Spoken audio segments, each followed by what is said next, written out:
Recruiting camp season is over. The official visits are done, and the coaching staff at Ohio State, boo, they are out of here. It is vacation time.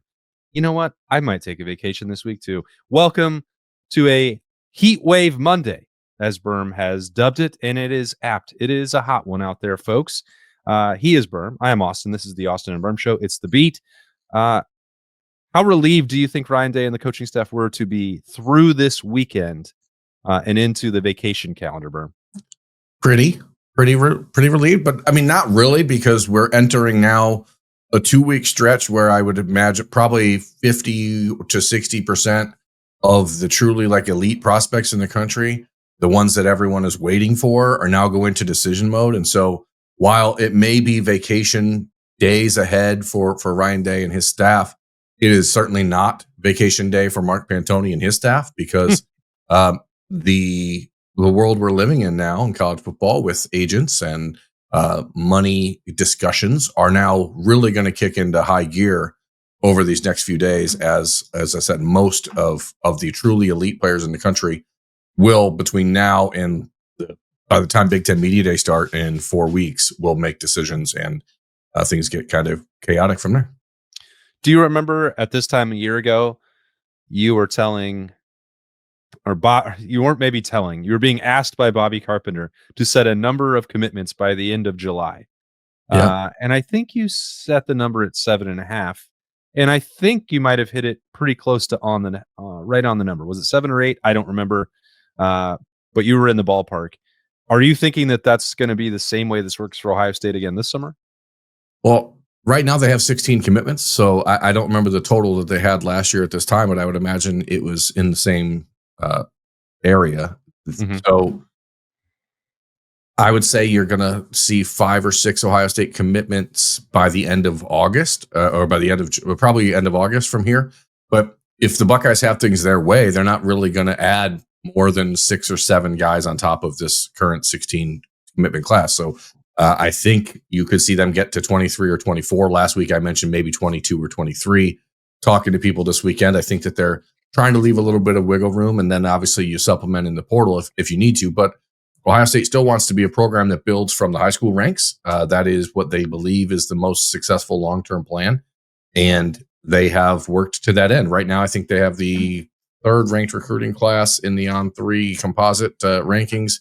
I think they got passed this weekend, maybe by Texas A&M and Notre Dame. So Ohio State is currently 4th with 16 commitments.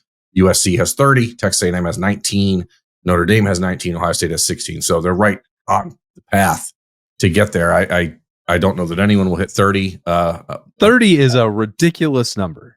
Yeah, I don't think USC will stay at 30, but that's neither here nor there. The point is Ohio State, and that could start Monday afternoon, if we're being honest. The Danny Odom, a 4-star cornerback from Florida, originally from basically the Pennsylvania-Ohio border, is expected to make a commitment on Monday.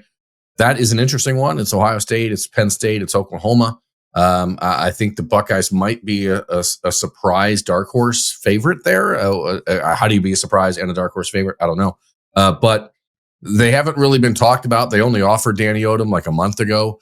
He's only taken 1 visit to Ohio State, but there is a desire to keep him closer to home, or his original home, from what I understand. And so all of the buzz in the last few weeks had been about Oklahoma. But as we get closer to decision day, which is now today, I think that there's a chance Ohio State might be the surprise pick there. If that happens, that's one of those ones you just put in your back pocket and say, hadn't really thought a lot about this guy, but now you have him. And that's really positive, because it's the 3rd cornerback in the class, which is what you wanted. But it also allows you to focus on all of the guys that we have been talking about for a long time, and many of which visited this weekend. So I don't want to do a complete player by player recap of the weekend, but on Friday's show, we did have the list of the official visitors. We've kept that list on here for the Monday morning edition of The Beat, which is another beat stuff, talking whatever you want to call it. We got to workshop those. Right now we are in the. I think this is the only time of the year where it actually becomes an issue.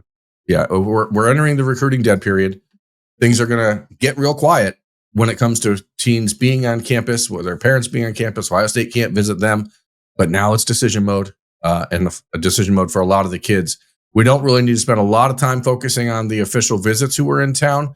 But just to recap, these were the 7 guys that were on campus for Ohio State, the committed players: Chris Henry, Caden Dixon, Wyatt, Brock Boyd, 3 of the 4 wide receivers that are committed to Brian Hartline, Simeon Caldwell, Blaine Bradford, Jacob Weatherspoon, and Jordan Thomas, all 4 of Ohio State's committed defensive backs.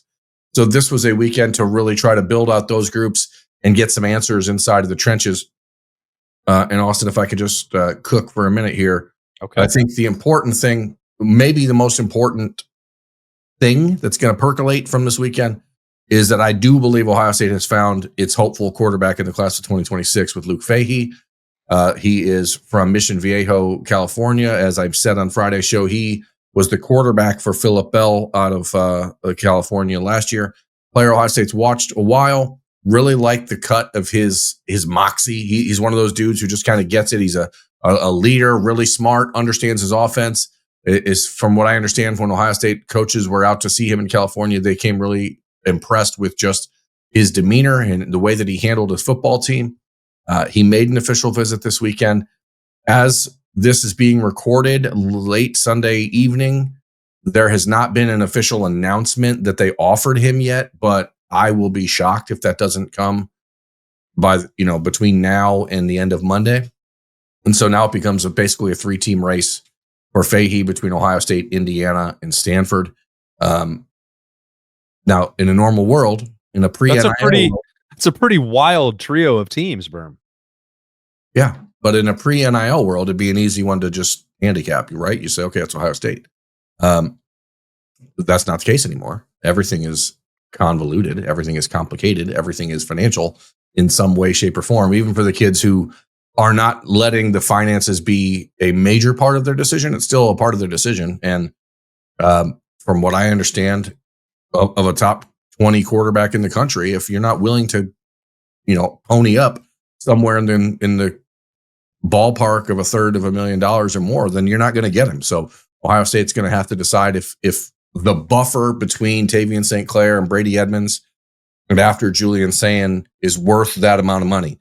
I would contend that the offer, if it does go out as I expect that it will prove or validate the fact that they believe it is worth that amount of money. There's 2 pieces at work here, right? I mean, obviously financial, but the depth chart in the competitive situation, I think, also has surely made this process of finding a 26 quarterback more difficult. And because you don't know on either side of how it's going to shake out, both in the depth chart and the on-field competitive aspect, because Lincoln Keenholz would have 2 years available to him. Julian Sayin has multiple years of eligibility ahead of him. Tavian St. Clair is beginning his true freshman year. All those guys are really good. And as you mentioned, you have a pretty good one already committed for 2027. So that's a difficult balancing act. How much do you need to devote there, both in terms of upside? You take the best quarterback you can get in all situations. I'm not saying that that would be a factor in Ohio State's mind, but you also are going to have to pay up accordingly to achieve that in most cases. Now, I don't know. I've not talked to Luke Fahey about that, so I don't want to put words in his mouth. Maybe he doesn't care about getting that money up front. That was sort of the situation for Julian Sayin with Ohio State a year ago. But I think both of those dynamics are really interesting because Ohio State would seemingly not be in a spot where you have to go crazy or put a really high priority and premium on that position, as important as it is to get one in every single class and every single year. And I'm not trying to diminish anyone that Ohio State is involved with or recruited or winds up committing to them. But, it would be hard for me to sit here and say that the 2026 class has to be the home run swing at that position. No, it doesn't have to be. It has to be a player that can provide quality depth for you down the road if necessary, and a guy who you can use to help push along Tavian St. Clair and Brady Edmonds or anybody else who ends up in the class of 2027, because I still think Ohio State is aiming for a pair in that class. And so what's interesting about a guy like Fahey, and I think this is the power of the Ohio State brand, and ironically, I think that's something that upsets people because the brand is so powerful that here we are 4 months until signing day, and the number 23 ranked quarterback in the country, a 4-star prospect, is out there, and Ohio State can just kind of like willy-nilly maybe go get him without really trying.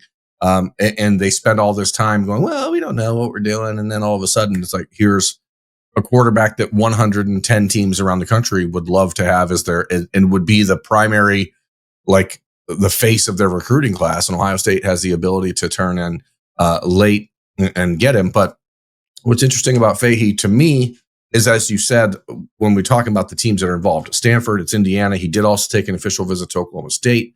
He's just about 6 foot tall. He's not one of these guys where you look at an Ohio State quarterback and you say, that's exactly what you want. But he does have a lot of the off the field stuff, a lot of the leadership qualities that the Buckeyes are looking for. And at the risk of opening another can of worms, because that's what we do in the recruiting episodes here, with Fahey, as I said, is the number 23 ranked quarterback in the country. And one of the top 25 quarterbacks in the country, only 6 are uncommitted. So the pickings are relatively slim. But at number 20 on the list of quarterbacks and currently uncommitted is Matt Ponatoski from Cincinnati Moeller High School, who just was an Elite 11 finalist, was one of the members of the Elite 11 finalists who earned a spot in the Elite 11. He won some challenges out there, and a lot of buzz about Matt Ponatoski, who was the Gatorade Player of the Year in the state of Ohio for football and baseball. He is a really dynamic athlete, and Ohio State fans are probably wondering why the Buckeyes are not chasing him. If size is an issue, and that's one of the things I've been told limits Ohio State's like go get mindset when it comes to Ponatoski. At 6 foot tall, or a little bit over 6 foot tall, he's bigger than Luke Fahey is. So it's an interesting discussion that I'm sure no matter what happens over the course of these next few months in the class of 2026 for Ohio State, the Matt Ponatoski storyline is going to constantly hang over it, because he's a guy that, if he decides to play football, may very well end up at Oregon, and that's sort of the rub. I think he's still going to play baseball. Ohio State has pretty much told him you can't do both at a place like Ohio State. He may be a first-round pick in the MLB draft next June, and so that would eliminate him from pretty much any football contention. But it does have people shaking their heads and wondering. Yeah, I mean, having these conversations again about the height and frame and build of quarterbacks is becoming an interesting one, because you would think, Ryan Day, again, you defer to his judgment, or I do in all cases when it comes to quarterback evaluation, the traits, the exceptional skills that he's looking for. It doesn't seem like he is that married into they've got to be 6'3" or 6'4". Certainly not, because Julian's saying we had our first look at him in a couple of months last Wednesday. It's like he's maybe going to. He looked bigger, but not. He might be touching dramatically. Yeah, maybe not dramatically taller, and that's never going to be. He's only going to get so much different physically as his career goes on, and it's not going to be taller. You wouldn't imagine. So, if they're looking at different athletic builds and profiles, I find that interesting, and it doesn't necessarily mean anything, because even with all the research that's done, that's like top 20 NFL passers of all time, like only Drew Brees is under whatever height, 6'2", 6'3". But at college, you can do it in different ways. And the athleticism piece comes into maybe play in a different level, in a different way that it does the NFL. But if that's the road that they're going down, or that they're not married to one actual prototype size, I find that to be really interesting, because Ryan Day has such a deep resume, and now would be working with, like, you stack them all up, and whether that's JT Barrett, Justin Fields, Dwayne Haskins, Kyle McCord, Will Howard, like, none of them have the exact same skill set, physical traits, attributes, and he's still finding a way to win with no matter whatever he finds. Yeah, and he always will. I think the interesting dilemma here is, because Will Howard, I think, so fundamentally changed what Ryan Day is looking for, as from a leadership standpoint, as far as a, like, off the field, all of the other pieces of a quarterback. Like, I hope we don't forget that he also is 6'5", 240 pounds. I understand Will had all of the extras that you're looking for, and like all of the non-physical traits that you want in a quarterback, but he also was 6'5", 240 pounds. And I wonder, were he 5'11" 3/4 and 200 pounds, or like is he the guy Ohio State would have chased in the transfer portal a year ago? I kind of doubt it. So that's whatever. Running back, if we can go back to the offense there for 1 second, Austin, I think there are a couple key parts here. I'm not going to talk about the offensive line because I think we discussed that in detail on Friday. Those are two projects that Ohio State, if those guys are going to want to commit anytime soon, JB Shabazz and Deron Parks, they're going to do it and be forced to either overpay for players that are exceptionally developmental, or the Buckeyes are going to wait it out and see if those guys are more available later in the process. Because if you have to choose between JB Shabazz and Deron Parks and Ethan Anianwa every year, you're going to take an Ethan Anianwa instead of those guys. And people are going to, why? You need true tackles. You need to recruit in the transfer portal era. You have to go out and find the high school elite players. These are not elite high school players. They're very, very good. Let me scratch that. They are elite high school players. They're not elite college football prospects. And Ohio State only recruits elite high school prospects. So you're better off chasing Ethan Anianwa than players like this that are going to force you to overspend, because there are, I counted earlier, we're not normally good at math, but there's quarterback, there's running back, there's wide receiver, tight end, offensive line. That's 5 positions on offense. Defensive end, defensive tackle, linebacker, cornerback, safety. That's 5 positions on defense, right?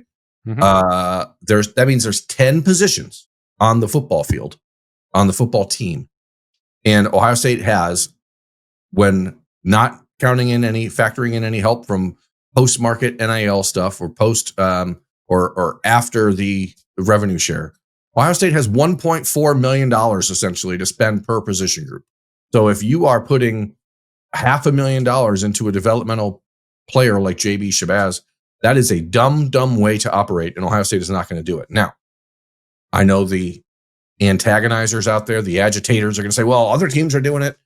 That's great. Ohio State is not going to make promises to these kids about what they may make in other situations. They're going to have to get to campus and figure that out themselves. So we'll see if that plays out. I don't know if it's going to work or not. Derek Cooper is a prime example of why I want to have this conversation. Okay. And so is Jaquaden Guilford. There was a train of thought heading into the weekend, Austin, that Ohio State would be the favorite to land Derek Cooper, the 4-star running back prospect from Chaminade Madonna High School in Miami, if Georgia went out this weekend and really turned up the heat and the pressure on Georgia running back Jay Lamar, who is down to Georgia and Miami. And it seems like Georgia did that. So now there's this train of thought that, hey, if Georgia takes Lamar, that means Derek Cooper is available for Ohio State. The difference from what I've gleaned, between what Ohio State is offering from a financial standpoint to what Miami is offering from a financial standpoint, is nearly $750,000. And so even though this is where like all the old rules of recruiting just don't matter anymore. The old mom wants them to go away. Mom doesn't want them to stay close to home. There's worries about this. There's worries about that. Well, once it becomes $750,000 for a family to start to just say yes to a school, it becomes almost an untenable situation for Ohio State.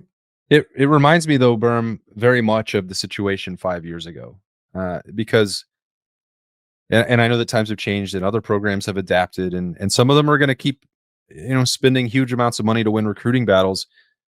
It doesn't make you a national championship contending team to win recruiting battles and to have the number 2 or the number 3 ranked class, or to get this 5-star and that 5-star. Like, when this starts working for someone like Miami or USC or Texas A&M, then sure, like Ohio State will have to adjust. That never happened under the previous model. And to your point, if this is how those programs are going to spend their money, by paying upfront on the freshman contract, they're not going to get any closer to actually winning a national championship. And all these guys are going to keep hitting the transfer portal, and then they're going to have to spend the same amount of money to replace them on the next 4-star or 5-star. Like, I just don't. Maybe I'll be proven wrong, but consider Uh, me very skeptical of that being an approach that works for other programs. Well, the problem is that it's clear that approach doesn't work. Now, the issue is that it's a numbers game, and the more really good players you have, the better your team is going to be down the road. Like that's, there's They won't be able to afford them all. right, but that I think a lot of teams are playing the I'll gladly pay you tomorrow for a hamburger today type of deal, and that's not a shot at Michigan, to be clear. But recruiting matters more than anything. And if you have 85 really good players and 50 of them transfer, you still have 35 really good players. If you have 25 really good players and 60 okay players, and you're still going to lose 5 to 7 of your really good players in the transfer portal, then you all of a sudden only have 17 really good players. Things get harder and harder. So the question is for Ohio State, at what point does this approach, which I personally believe is correct, and I want to be very clear when I say that, but there is going to be a point when the returns become diminishing, and that is especially true on the offensive line and defensive line, where again, I don't think that this is a situation, and I want to be clear who I'm referencing, in the JB Shabazes and the Deron Parkses of the world, which everyone.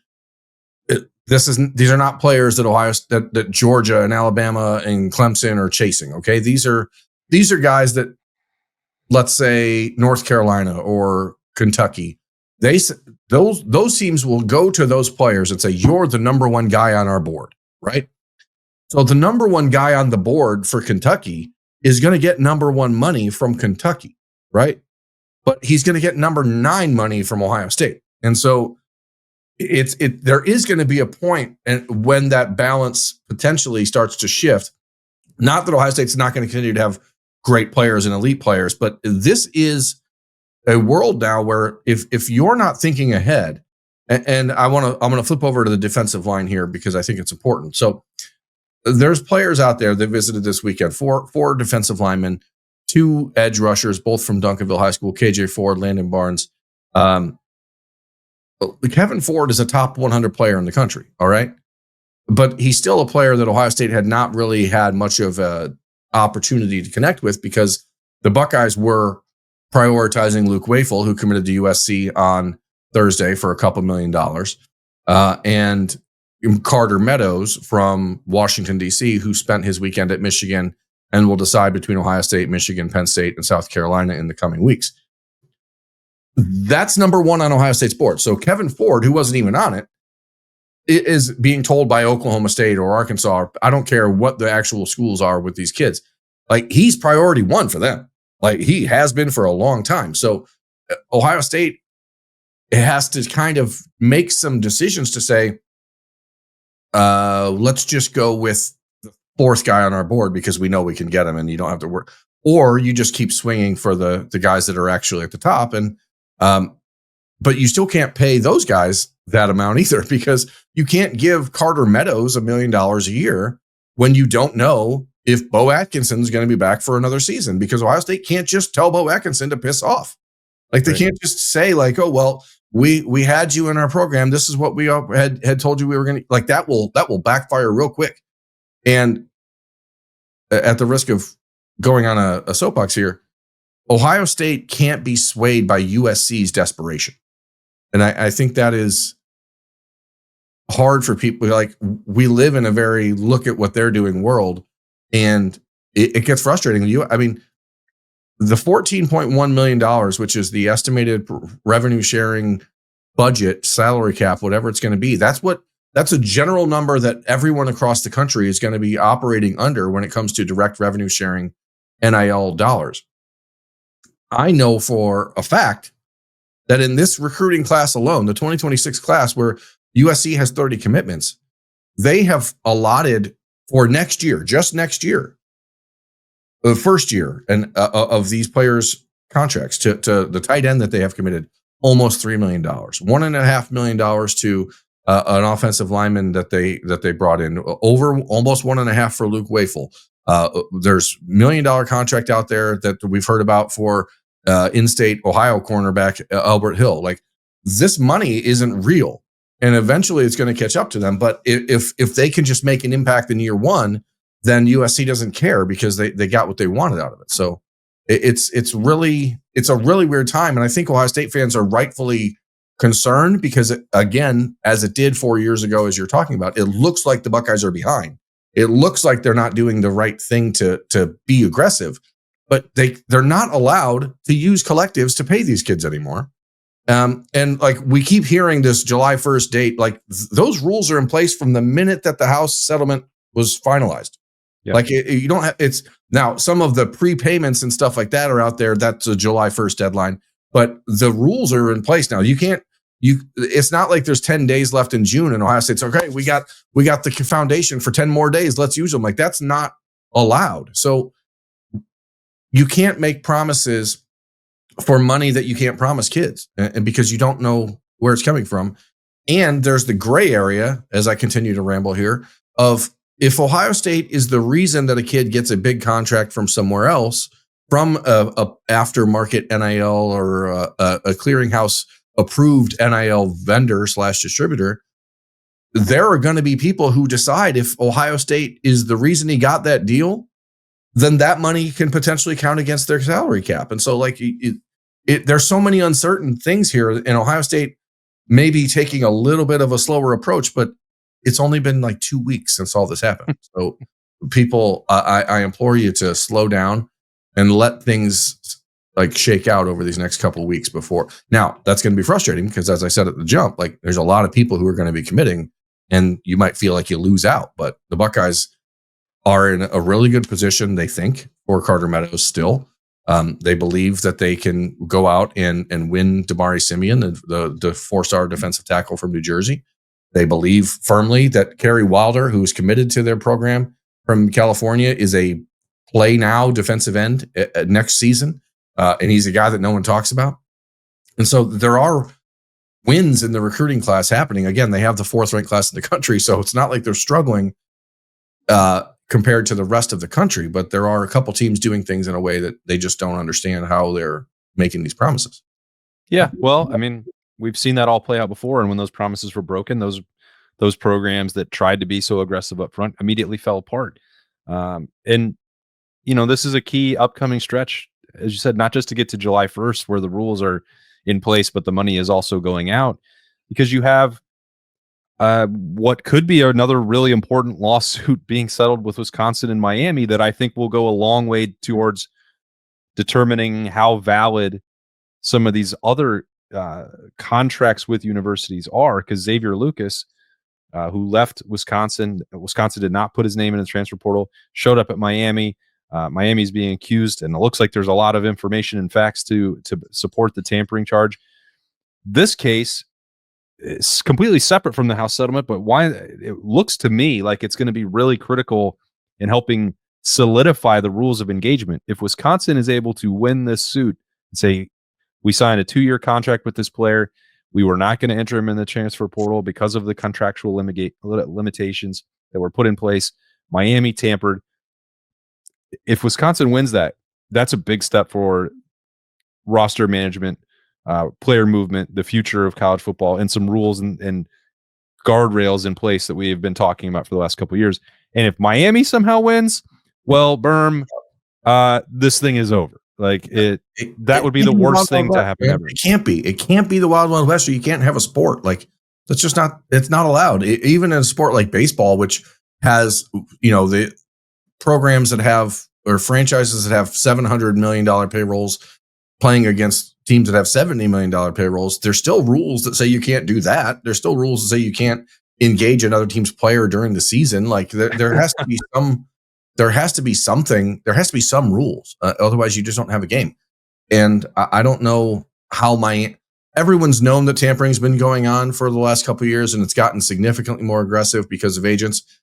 But again, these are all parts of the puzzle that have to be fixed. And one of them that needs to be fixed and desperately needs some sort of oversight is what constitutes an agent. Who's allowed to speak on behalf of these players? And every state has different rules, and there's no actual collegiate, foundation or whatever to say, hey, these people cannot talk for you. They can't make these decisions for you. And it's crazy. It is. But the good news for the Ohio State coaching staff is that they can maybe try to stop thinking about it for a couple days as they get out of town and take a little vacation. I'm going to do that myself later in this week, but we're still going to have shows because we don't ever fully unplug from Ohio State football coverage. On Tuesday, we'll have Talking Tuesday with Adam King. It's going to be another hypothetical, as this time we did that with the players last week. That press conference, they did not come to be. I know that there won't be coaching press conferences this week on vacation, but we pretended as if there were anyway. So that'll be that's always fun. Yeah, it was an enjoyable conversation. And it was also offense heavy because full disclosure, it's already been recorded. And that will be Tuesday. What else you got cooking this week, Birm? It's all recruiting this week, man. Like I said, Danny Odom commitment on Monday afternoon. Oklahoma, Nebraska, Penn State, Ohio State. That seems to be the group. I've heard some positivity coming from Columbus in the last couple of hours. Nebraska is the team I've been sort of on high alert for since last week because of NIL situations and monetarily. I've heard the Cornhuskers are the team putting the most out there for him. Jaquaden Guilford, who made his official visit this past weekend. We didn't talk about him when we just talked about the offensive guys. Seems like it's Ohio State or Ole Miss. Feel pretty confident that he wants to be at Ohio State. But it's funny. In the old days, there used to be this way things would unfold, which was as it got closer to signing day or commitment day. It's like, well, the team that's going to be closer to home, it's harder and harder for kids to walk away from home. And as we get closer to decision day now, it's really harder and harder for kids to walk away from the team that offers the most money. And so we'll see how that plays out. But he's an important piece of the puzzle for Brian Hartline. The Buckeyes are really, really high on him. He commits Friday. There's Jay Lamar, as I said, the Georgia running back commits on Wednesday. I think that will be Georgia, but it may have some ripple effect with Ohio State. We'll see if Derek Cooper follows his heart or follows the money. And it's just nonstop. Next couple weeks are going to be kooky. I'm not taking vacation, just to be clear. Yeah. I'll be around. It's the busiest time of the year for you somehow. So Birm will have all that recruiting stuff covered right here on the Austin and Birm Show. And we're still going to find some ways to talk about the current roster because guess what? It's approaching. We're past the midway point of June. We're less than a month away from Big Ten Media Days. And then a week after that, Ohio State is back on the practice field. So it is finally starting to pick up a little steam and getting back to some preparations where we can talk about those 2025 Buckeyes and their chances of defending the national championship. This, though, has been a beat stuff. Beat the heat. Folks, I got to just say, Austin, to everyone out there, be careful today. Okay? It's going to be real, real hot these next 48 hours. Yeah. Stay inside. Hydrate. Make sure you hydrate. All right? Birm's doing that right now. Don't be one of those bad guys, as Mick Marotti would call you if you didn't hydrate. Make sure your pee is not brown, folks.